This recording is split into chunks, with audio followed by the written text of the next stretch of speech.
Buenos días a todas ustedes que nos ven y nos escuchan.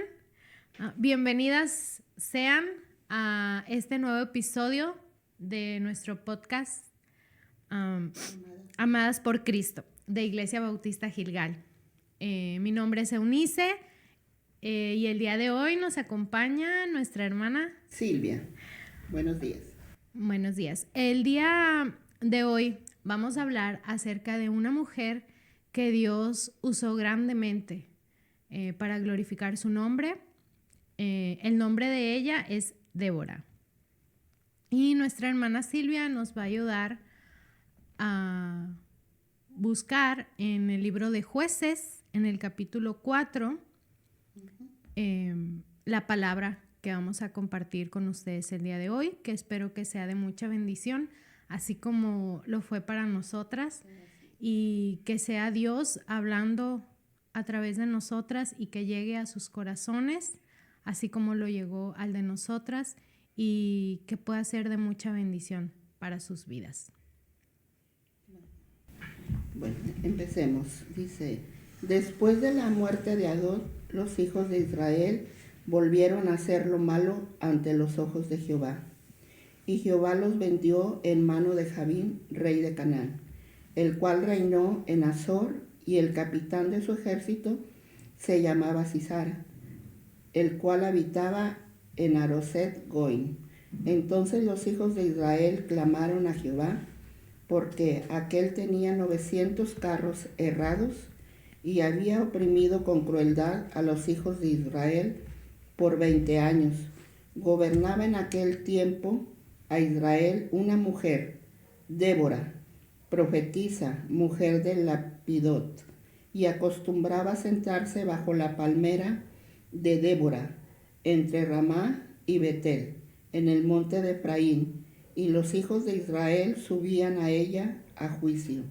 Y ella envió a llamar a Barak, hijo de Abinoam, de Cedes de Neftalí, y le dijo, ¿no te ha mandado Jehová Dios de Israel diciendo, ve, junta tu gente en el monte de Tabor, y toma contigo 10,000 hombres de la tribu de Neftalí y de la tribu de Zabulón, y yo atraeré hacia ti al arroyo de Sison, a Sisara, capitán del ejército de Jabín, con sus carros y su ejército, y lo entregaré en tus manos? Barak le respondió, si fueres conmigo, yo iré, pero si no fueres conmigo, no iré. Ella dijo, iré contigo, mas no será tuya la gloria de la jornada que emprendes, porque en mano de mujer vendrá Jehová a Sisara. Levantándose Débora fue con Barak a Cedes, y juntó Barak a Zabulón y a Neftalí en Cedes, y subió con 10,000 hombres a su mano, y Débora a su mando, sí. Y Débora subió con él. Y Heber, ceneo de los hijos de Obab, suegro de Moisés, se había apartado de los ceneos y había plantado sus tiendas en el valle de Sanaim, que está junto a Cedes. Vinieron pues a Sisara las nuevas de que Barak, hijo de Abinoam, había subido al monte de Tabor. Y reunió Sísara todos sus carros, 900 carros herrados, con todo el pueblo que con él estaba, desde Aroset Goim hasta el arroyo de Sison. Entonces Débora dijo a Barak, levántate, porque este es el día en que Jehová ha entregado a Sísara en tus manos. ¿No ha salido Jehová delante de ti? Y Barak descendió del monte de Tabor y 10,000 hombres en pos de él. Y Jehová quebrantó a Sísara, a todos sus carros y a todo su ejército, a filo de espada delante de Barak. Y Sísara descendió del carro y huyó a pie. Mas Barak siguió los carros y el ejército hasta Aroset Goim, y todo el ejército de Sísara cayó a filo de espada hasta no quedar ni uno.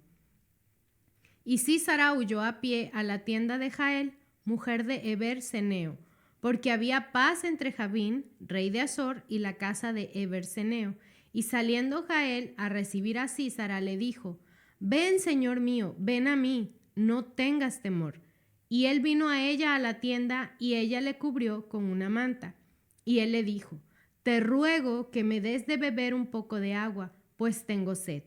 Y ella abrió un odre de leche y le dio de beber y lo volvió a cubrir. Y él le dijo, estate a la puerta de la tienda y si alguien viniere y te preguntare diciendo, ¿hay aquí alguno? Tú responderás que no. Pero Jael, mujer de Heber, tomó una estaca de la tienda y poniendo un mazo en su mano, se le acercó calladamente y le metió la estaca por las sienes y la enclavó en la tierra, pues él estaba cargado de sueño y cansado, y así murió. Y siguiendo Barak a Sísara, Jael salió a recibirlo y le dijo, ven y te mostraré al varón que tú buscas. Y él entró donde ella estaba, y he aquí Sísara yacía muerto con la estaca por la sien. Así abatió Dios aquel día a Jabín, rey de Canaán, delante de los hijos de Israel. Y la mano de los hijos de Israel fue endureciéndose más y más contra Jabín, rey de Canaán, hasta que lo destruyeron. Para poder comprender más a fondo acerca de Débora y de todos los que participaron aquí y de cómo Dios usó a cada uno de ellos, vamos a irnos por partes para poder comprender mejor y para poder aprender más, ¿verdad?, acerca de la palabra de Dios y qué es lo que Dios nos muestra con este pasaje. Entonces, la primera parte, cuando dice que después de la muerte de Ahot, los hijos de Israel volvieron a hacer lo malo ante los ojos de Jehová. Bueno, Ahot era hijo de Gerá, de la tribu de Benjamín, y fue el segundo juez de Israel. Él liberó, o Dios lo usó, ¿verdad?, mejor dicho, para liberar a los israelitas de Eglón, rey de Moab, y se dice que la tierra tuvo paz durante 80 años. Durante 80 años, o sea, fue un tiempo, un periodo muy, muy grande, ¿verdad? Muy largo. Y dice que después de la muerte de Ahot, los hijos de Israel volvieron a hacer lo malo ante los ojos de Jehová. De nuevo, el pueblo de Israel, ¿verdad?, volvió a esa rebeldía, volvió a olvidarse de Dios, volvió a esa infidelidad, a esa apostasía, ¿verdad?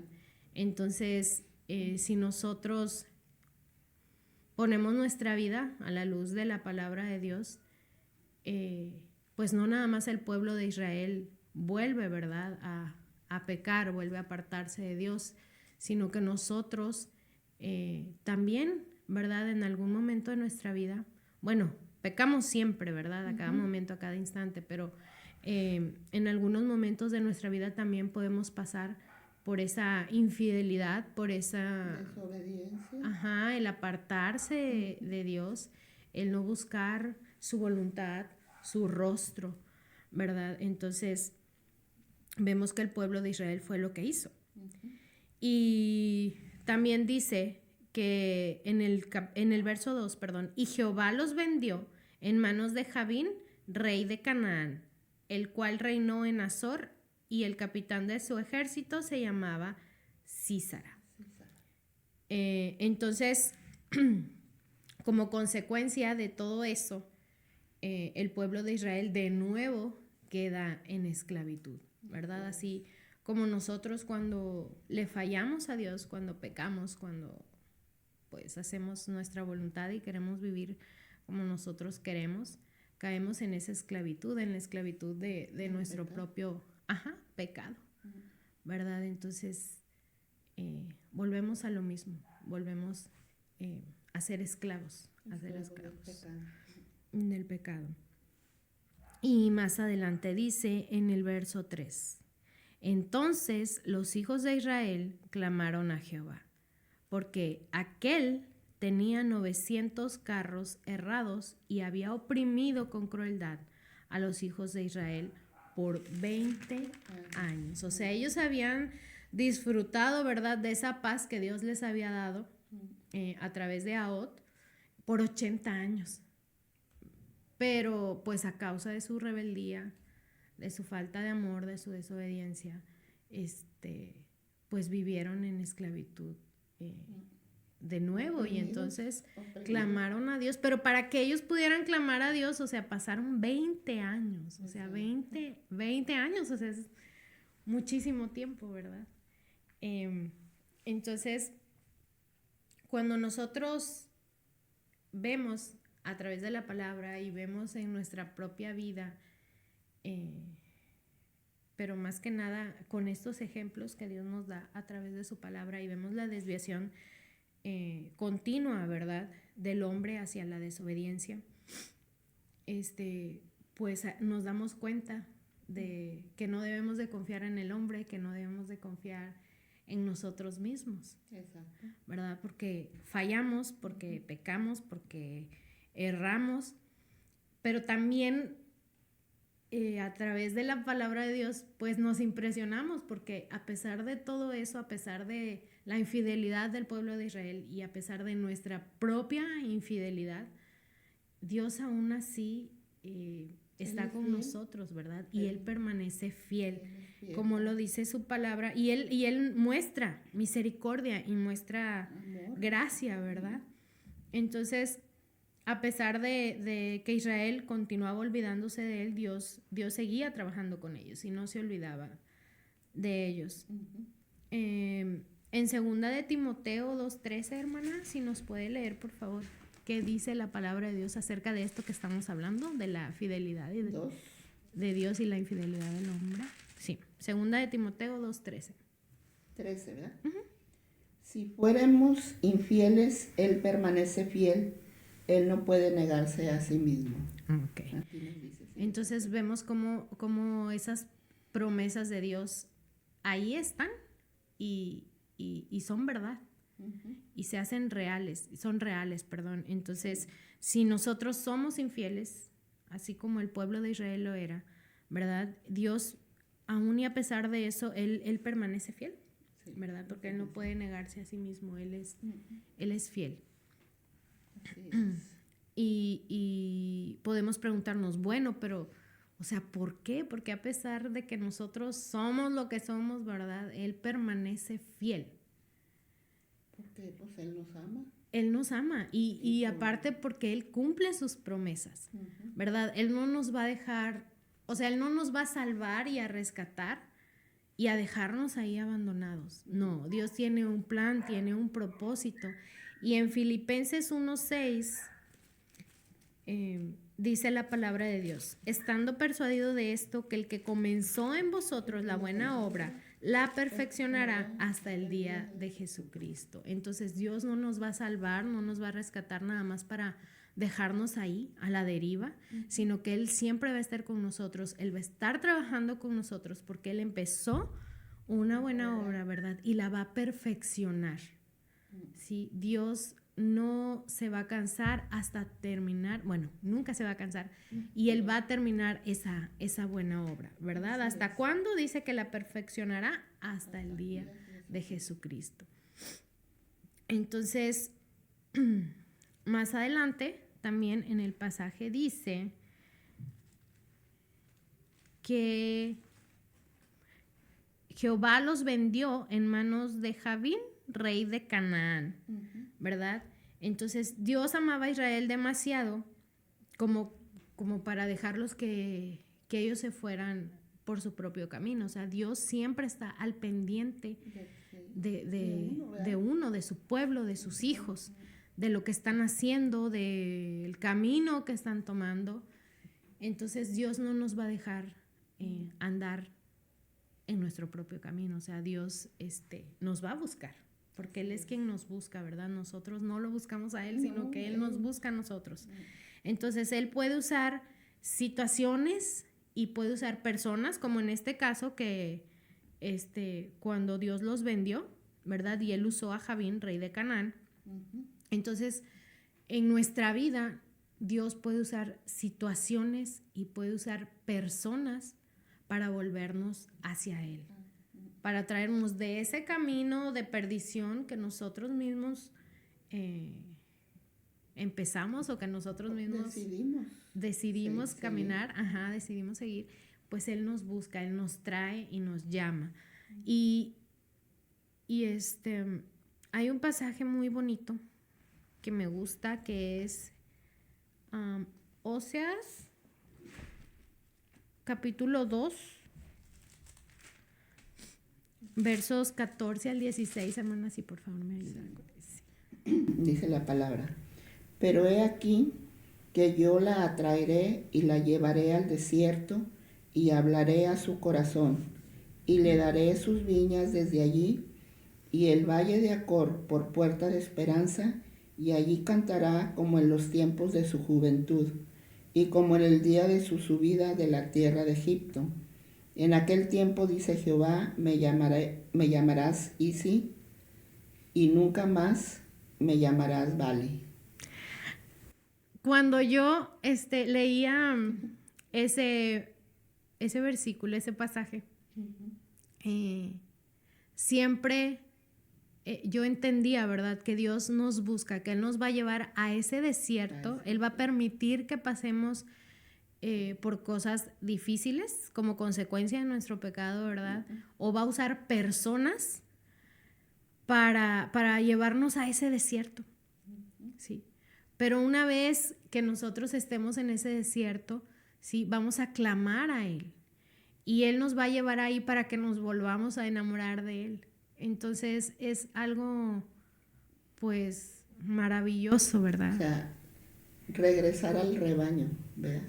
Sí. Como una oveja perdida que andabas. Y no solamente, volvernos a Él, sino volver nuestro corazón a Él, ¿verdad? Sí, volvernos a enamorar de Él, porque más adelante, en el último verso, hermana, si le puede leer, por favor. El 16. Ajá. Dice: en aquel tiempo, dice Jehová, me llamarás Isi. Si nos detenemos tantito, hermana,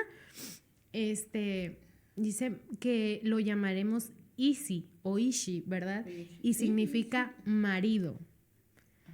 Es lo que te iba a preguntar. Y más adelante, y nunca me llamarás Bali. Y Bali significa mi Señor. Entonces, pues, Dios es hermoso, su palabra es hermosa, ¿verdad? Y yo no sé, tal vez en este momento, alguna de ustedes que nos escucha, o nosotras también, ¿verdad?, estemos pasando por alguna situación, por momentos duros, por momentos difíciles, si estamos siendo esclavas de algún pecado, ¿verdad? Si nos damos cuenta de que no estamos siendo fieles a Dios, que estamos en desobediencia, que estamos en rebeldía, o pasamos por momentos difíciles, dolorosos, a causa de nuestro pecado, de nuestra infidelidad, de nuestra falta de amor, recordemos, ¿verdad?, que si clamamos a Dios, Él está ahí. Él está ahí y no solamente nos escucha, sino que Él va a actuar y va a volver nuestros corazones de ese desierto para que nos enamoremos de Él nuevamente y ya no lo veamos más como Señor, sino que lo veamos como nuestro marido, dice la palabra de Dios. Entonces, pues yo no sé cómo vean ustedes a su marido, pero la palabra de Dios dice que veremos a Dios como nuestro marido. Y entonces ese Dios perfecto, amoroso, cuidadoso, santo, glorioso, va a ser nuestro marido. Entonces, si lo vemos desde esa perspectiva, no sé, o sea, cuando yo leí esa parte no... Pues es que en realidad todo eso, Él lo llena todo. Sí. Todo, completamente. Si algún día quedamos viudas, pues tenemos nuestro marido. Así es, hermana. El cual llena todo. Sí. Entonces, sí, la palabra de Dios es muy hermosa, ¿verdad? Y pues la misma palabra nos enseña que al pueblo de Israel le tomó 20 años para clamar a Dios. 20 años para volver a buscar a Dios, ¿verdad? Entonces, ¿cuánto tiempo esperarás tú ¿Cuánto tiempo esperaré yo para volver a clamar a Dios, para volver a Él? Entonces no esperemos más tiempo. Este es el tiempo en el que nosotros podemos volver a Él, ¿verdad? Y clamar por ayuda para que Él pues nos rescate. Y que no endurezcamos nuestro corazón. Así es. A la voz de Él. Sí, porque a veces queremos que nos deje solos, ¿verdad? O solas, porque a veces decimos, no, yo puedo, ¿verdad? Yo puedo. Ajá. Y no es cierto. Y hasta que no nos vemos en ese desierto, ¿verdad? No volteamos a verlo a Él, ¿verdad? Y espero que eso no suceda con ustedes, que no suceda con nosotras. Y si sucede, pues ya sabemos a quién recurrir, ¿verdad? Y de qué forma. En el capítulo 4 dice, gobernaba en aquel tiempo a Israel una mujer, Débora, profetisa, mujer de Lapidot, y acostumbraba a sentarse bajo la palmera de Débora entre Ramá y Betel.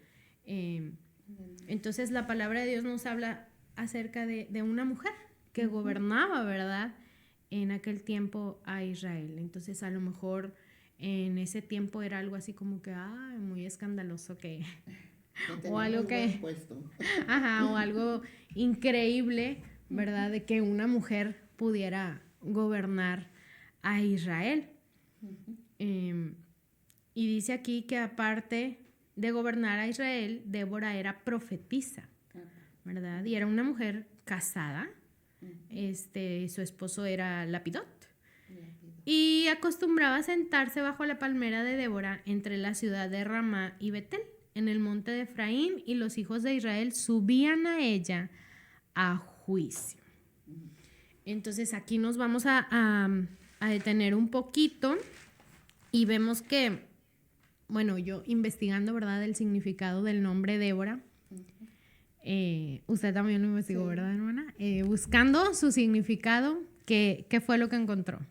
Significa abeja. Abeja, ¿verdad? O abeja trabajadora, ¿verdad? Bueno, pues ¿cómo son las abejas? Son trabajadoras, ¿verdad? Entonces, eso significaba su nombre, abeja o abeja trabajadora. Entonces, hacía honor a su nombre, ¿verdad? Porque Débora era una mujer trabajadora, pues gobernaba Israel. Entonces, pues gobernar no es cualquier cosa, ¿verdad?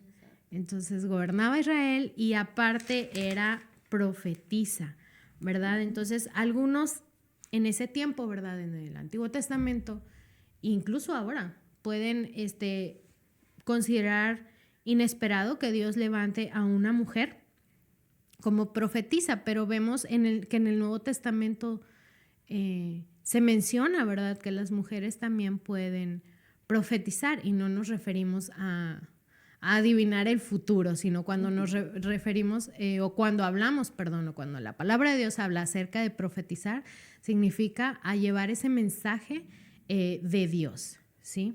Que en el Antiguo Testamento era directo de Dios, y a nosotros ahora se nos revela pues a través de su palabra, a través de la Biblia, ¿verdad? Y también hay otros ejemplos en la Biblia que nos habla acerca de profetisas. Por ejemplo, en Éxodo se habla que María, la hermana de Aarón, era también profetisa. En Segunda de Reyes, capítulo 22, Hulda era profetisa. Ana, en Lucas 2:36, también se le menciona. Las 4 hijas de Felipe, en Hechos 21, del verso 8 al 9. Hechos 21. Ajá, versículo 8 al 9.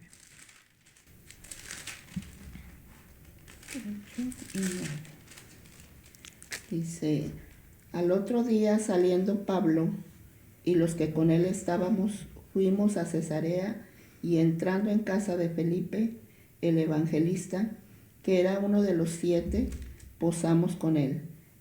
Tenía 4 hijas doncellas que profetizaban. Entonces vemos cómo la palabra nos enseña que habían mujeres profetizas, o sea, que Dios las usa también. Y en el Nuevo Testamento de igual forma también se nos habla pues que las mujeres pueden profetizar, ¿verdad? Se pone en claro que Dios también nos da a las mujeres, bueno, en mi caso no, ¿verdad? Pero digo que también les puede dar el don de la profecía a las mujeres. Y ellas obviamente los deben de poner en práctica, porque los dones que Dios nos da es para ponerlos en práctica, para usarlos, para bendecir, para ministrar el pueblo de Dios, ¿verdad? Pero de una manera apropiada, porque muchas veces usamos la palabra de Dios para nuestra conveniencia, para nuestro beneficio y distorsionando, ¿verdad? Una verdad. Y pues yo muchas veces, a lo mejor me meto en algún problema, ¿verdad? Pero muchas veces he escuchado que usan este pasaje, esta historia, ¿verdad? De Débora para decir, no, pues, o sea, yo puedo ser una pastora, ¿verdad? O si tienes algún don, pues ahora sí que usarlo, pero no de la manera correcta, ¿verdad? No con el propósito que Dios te lo da. Pero si nos vamos a Primera de Corintios, capítulo 11, y ahí disculpen las pastoras. Capítulo 11. Ajá, Primera de Corintios, capítulo 11. Y versos 5. A ver. Ay, ese me perdió. Sí, es 5. Sí. Me ayuda, hermana. Sí, 5 nada más. No, o sea, le damos y ya yo le digo dónde nos detenemos. Dice, pero toda mujer que ora o profetiza con la cabeza descubierta afrenta su cabeza, porque lo mismo es que si se hubiese rapado. Perdón, hermana, vamos a empezar en el capítulo, perdón, en el verso 3. Perdón. 3. Pero quiero que sepáis que Cristo es la cabeza de todo varón, y el varón es la cabeza de la mujer, y Dios la cabeza de Cristo. Todo varón que ora o profetiza con la cabeza cubierta afrenta su cabeza, pero toda mujer que ora o profetiza con la cabeza descubierta afrenta su cabeza, porque lo mismo es que si se hubiese rapado. Porque si la mujer no se cubre, que se corte también el cabello, y si le es vergonzoso a la mujer cortarse el cabello o raparse, que se cubra. Porque el varón no debe cubrirse la cabeza, pues él es imagen y gloria de Dios, pero la mujer es gloria del varón. Porque el varón no procede de la mujer, sino la mujer del varón. Y tampoco el varón fue creado por causa de la mujer, sino que la mujer por causa del varón. Por lo cual, la mujer debe tener señal de autoridad sobre su cabeza, por causa de los ángeles. Pero en el Señor, ni el varón es sin la mujer, ni la mujer sin el varón. Porque así como la mujer procede del varón, también el varón nace de la mujer, pero todo procede de Dios. Juzgad vosotros mismos, ¿es propio que la mujer ore a Dios sin cubrirse la cabeza? La naturaleza misma nos enseña que el varón le es deshonroso dejarse crecer el cabello. Por el contrario, a la mujer dejarse crecer el cabello le es honroso, porque en lugar de velo le es dado el cabello. Con todo eso, si alguno quiere ser contencioso, nosotros no tenemos tal costumbre, ni las iglesias de Dios. Entonces vemos que aún y a pesar de que Dios use a la mujer, porque sí la usa, Dios la usa, ¿verdad? Porque su palabra nos lo enseña, aún y a pesar de todo eso, de que Dios use a la mujer y pueda darle un don, ¿verdad? Nos dice que también ese don lo debemos de poner en práctica, pero sin ¿cómo explicarlo? Sin dejar de lado la autoridad y el orden de Dios, ¿verdad? Que Dios nos ha dado un orden, que primero es Dios, Cristo, el hombre y la mujer, ¿verdad? Y a veces a nosotras las mujeres nos puede parecer ofensivo y podemos pensar, ay no, pero o sea, ¿por qué? O sea, ¿a poco yo valgo menos? ¿A poco el hombre vale más? ¿Por qué Dios lo hizo así? Pero no se trata de que tengamos un valor menor al hombre o que el hombre tenga un valor mayor a nosotros, sino que delante de Dios tenemos el mismo valor. Para Dios, tanto hombres como mujeres tenemos el mismo valor. Exacto. Y no se trata de género o de un valor, sino de un orden diseñado por Dios, ¿verdad? Y el ejemplo lo puso Cristo mismo, porque Cristo mismo siempre estuvo sometido a Dios, ¿sí? A su autoridad, a su voluntad, a su gobierno, y nunca fue inferior, ni perdió su valor. Al contrario, Jesús era Dios, ¿verdad? Pero hay un orden que Dios diseñó, y es ese: Dios, Cristo, el varón y la mujer. Entonces, no alteremos lo que dice la palabra de Dios, no tratemos de usar la palabra de Dios a nuestra conveniencia, hermanas, sino que con todo respeto yo les digo y las invito, ¿verdad?, a que ustedes se sometan a Dios, a su gobierno, a su autoridad, al propósito que tiene para ustedes, y Él las puede usar, pero nosotros también debemos de respetar ese orden que Dios ha diseñado, ¿sí? Porque todo lo que Dios hace es perfecto, ¿verdad? Entonces, el elemento esencial para el ministerio de una mujer como profetisa en la iglesia primitiva era su clara sumisión al liderazgo del hombre en la iglesia. En la iglesia del Nuevo Testamento, una mujer debía de utilizar sus dones en el contexto del orden establecido por los líderes de la iglesia, ¿verdad? Y establecido por Dios. Sí. Que era ese que se menciona en la palabra, que es: Cristo es la cabeza de todo varón, el varón es la cabeza de la mujer y Dios la cabeza de Cristo. Y Débora no solo era profetisa, sino que también era juez de Israel, ¿verdad? Entonces, las mujeres podemos, porque no nada más Débora, ¿verdad? Pero todas nosotras mujeres podemos ser usadas por Dios grandemente y en muchas áreas de nuestra vida. Porque a lo mejor Dios no nos va a usar para profetizar, pero tenemos un ministerio muy importante que es nuestra familia, ¿verdad? Y Dios nos puede usar en gran manera en nuestra familia. O sea, tampoco podemos estar esperando, no, pues que Dios, no sé, me dé o a otros lugares, ¿verdad? O que mi nombre sea reconocido, porque de eso no se trata.